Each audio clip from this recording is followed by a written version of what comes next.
Yo, back again, man. Got a lot to talk about.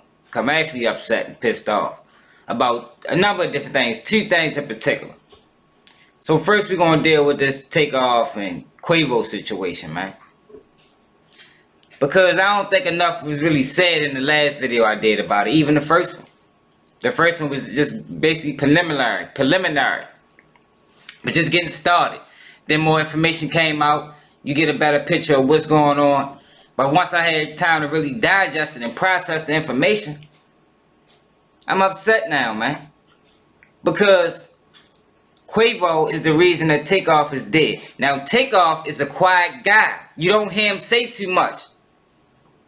Out of them three, out of Takeoff, Quavo, and Offset, Takeoff ain't never been in trouble. Never been arrested. You don't hear nothing from this guy. No allegations. Like you hear with Quavo. Sometimes Offset. So why is it that he dies? I'm going to tell you why though. Because Takeoff's death was a sign that Quavo need to get right. You feel me? Sometimes that's how things happen, man. Your karma might not always come back to you. Or the sign that you're looking for, it might not always be something that's going to affect you personally. It might affect someone close to you. Just look at the series of events. Look at how everything happened from what we know. From what we know, Quavo was at a dice game. Losing. Got upset. Got in a fight. The guy started getting best of him. One of his homeboys shoot. Hit Takeoff from the other side of the room. What's the odds of that happening? When you look at these things, that's how you got to review it. It's about odds. Why did that happen just like that? That's not something that normally happens. Unless it was a reason. Unless it was a sign. Unless somebody need to get themselves together. And I think that's Quavo. I think this is the reason why, and I don't care what they're saying. From what I see and from what I know about just dealing with people, I think this is the reason why Offset left the group. Offset life is going in a different direction than Quavo life. He had to separate. Even with Takeoff, it was time for him to separate. And it's not by mistake that this happened right after the separation. That was the first sign. A lot of times we don't pay attention to the signs, and that's why it gets dangerous. The first sign was that Quavo, because it got to be about Quavo, because he the only one still living between, he the only one still Amigos. Offset left. Takeoff is dead. So, this was a sign, the first one, that I need to get myself together. My cousin, my man, who been rocking with me since day one, left the group. Why? But I know people don't look at it like that. He probably like, man, fuck Offset. He on some bullshit. But in reality, Quavo was on the bullshit. In reality, Offset did what the best thing he needed to do for his family, because that's what it's about.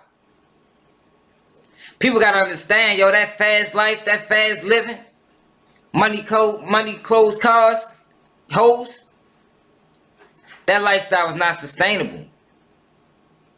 Yeah, it's fun, but it's not sustainable. And that's what you're supposed to be living for. You're supposed to be living for sustainability. So that's why shortly after Offset leave, this happened to Takeoff, because Quavo's still not living right. This was the clear picture that he was the reason for the breakup. All you gotta do is look at the signs, read between the lines. It was his fault. The whole thing. And let me tell you this. If he don't take heed to this lesson, it's going to be others. But this is the thing. It might not still be him. It might be somebody else close to him. Obviously, he's doing something wrong. Obviously, Quavo is doing something wrong, because look what's going on. God is separating everybody from him. Took Offset. Now we took Takeoff. Now it's time for Quavo to sit back and think like, yo, what the fuck am I doing? Why are these things happening to me? Because he the culprit. It's his fault that Takeoff is dead. Like I said in the last video, he couldn't handle himself. Couldn't handle his emotions. But we see this so often. These things happen. Whenever you got a question, why? How did that go that way? What was the odds that it goes this way? That's when you gotta start looking at yourself and be wondering, what the fuck am I doing wrong? Because it seems like God is punishing me. Not us, but me. And that's what's going on with Quavo, man. And he got to figure that shit out. Or it's going to be others. Because eventually, yo, if you keep running the stop signs, you're going to run into a wall. You feel me? He ran the stop sign with Offset. Ran straight through it. Pew, 90 miles an hour. Here go another stop sign. What you going to do? It's either you're going to keep running through them, or you're going to stop at this motherfucker and get this shit right. Because obviously you're doing something wrong, yo, and it's a danger to everybody around you. Now, I know that Quavo didn't pull the trigger. But still, he didn't have to pull the trigger.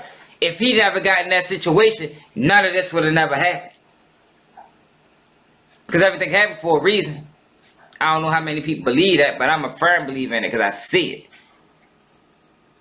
But that's not the only thing that got me mad. 15 people were hurt during a drive-by shooting, including 3 children. This happened at the intersection of Polk and California. CBS 2's Mugo Odigwe is live for us outside Mount Sinai Hospital, where some of those victims are being treated right now. Mugo? Good morning, guys. We checked in with police this morning. No update from them just yet, but are calling this a drive-by shooting, as you mentioned, one that started and ended in a matter of seconds. Take a look screen. This is what the scene looks like last night. Several police officers out there, ambulances out there as well. Again, this was near Polk and California. The shooting happened around 9:30 last night. Police tell us some of the victims were gathered for a vigil and balloon release for a person who died of natural causes. That's when 2 people in a dark colored SUV drove by and started shooting into the crowd. Ultimately, 14 people were shot. The 15th victim, a woman, was hit by a car as she was running away from the scene. We don't have any motive. We don't have any offender identified. We don't have any conflicts on this corner where it happened. And so we're limited in what we can say about motive and offenders. But detectives are on the ground. And this morning, Mayor Lori Lightfoot addressed the shooting through a post on Twitter, saying in part, last night's shooting reminds us that there are too many weapons of war available to criminals. She goes on to say Chicago Police Department detectives have identified video, are talking with victims and witnesses, and have taken other investigative measures to track down those responsible. But as of right now, no arrests at this time. Chicago police are asking you to contact them if you have any helpful information in this case. Well, I'm outside Mount Sinai Hospital. Mugo Odigwe, CBS 2 News. Mugo, thank you. We do have team coverage as this story continues to develop. Marissa Perlman is live at Stroger Hospital with new details of last night's vigil and an update on the youngest victims. Marissa? Well, Marie, Jim, we spoke with a family member who was on her way to that vigil that Mugo was talking about when she got a call about the mass shooting. She says all of the victims who were shot are related. The youngest one, just 3 years old. She says she's still waiting to confirm the conditions of some of her family members who are still at the hospital this afternoon. Let's go to some Snapchat video into our newsroom this afternoon from Polk, California, where the mass shooting happened. It was posted just after 8 o'clock on Halloween night. Now, there were several large groups seen at the corner where the shooting happened, which is a popular gathering spot in this neighborhood. We're told family and friends were attending a memorial and balloon release in honor of a woman who had recently passed away from cancer. The drive-by would happen about an hour and a half after this video was posted. That's where 14 people would be shot and 1 other woman hit by a car. Now, CBS 2 spoke with a witness who heard gunshots ring out and ran over to help. He was clutching his rosary as he explained how he helped take a little girl who was shot in the leg to the hospital. I did hear the gunshots. It was like about 8 or 9 of them. It was like a popping type of gun. I don't know. and it was just a little black car racing down. Please pray for all these victims and for our city. Now, the kids who were shot in this, again, the youngest three, ages 3, 11, and 13. This family member we spoke with tells us she is hearing that everyone is expected to be okay, but again, waiting to hear on conditions of some of her family members this afternoon. We will, of course, keep you posted. For now, we're live outside of Stroger Hospital. Marissa Perlman. I told you boys in Chicago, if y'all keep shooting them babies, y'all was on the shot clock. Now it done dwindled down. What's up with Chicago? It's getting real goofy in Chicago. It been goofy, actually. Ain't that y'all word? Y'all brought that to the public. Maybe that's why. Because all this driving by, shooting innocent people, nah, that ain't it. That ain't gangster. That ain't G. That ain't real. So why is people in this city allowing this to go on? Y'all gotta be co-signing it. Do y'all do it too? Is this the culture? Driving by. Because for the most part, you only doing drive-bys because you're scared to get out. Let's be real. People only do drive-bys because they're more scared of getting caught than they actually are of doing what they're trying to do. You follow me? Yeah, they want to hurt somebody, but they don't want to get caught. So it's like a catch-22. And yo, this is not how that go, bro. If this is the life you want to live, live it. But shooting innocent people because you scared to go to jail? Man, fuck out of here, man. Y'all boys goofy. Dirt, King Yella, Billionaire Black, FBG J-Main, any nigga from Chicago with influence. Y'all talking about all this other shit that's going on. But your city is dying. Mine is too. But not like Chicago. So I get to looking up like, yo, because every couple weeks it's saying like innocent person, 3-year-old, 5-year-old, 7-year-old, 12-year-old, getting gunned down in Chicago, straight bullet, all drive-bys. So I'm like, yo, what the fuck is the numbers, yo? How many people got shot? How many kids got shot in Chicago in the last couple years? Look at this. Chela Garcia, a leader in Chicago's Little Village Community Council, will always think twice now, just while running an errand with her daughter. I also have to now be shielding her from someone who might be killing her. The ripple effects of one shooting making the bigger picture all the more concerning. We obtained Chicago police data that shows last year in Little Village alone, 13 children between the ages of 1 and 16 were shot.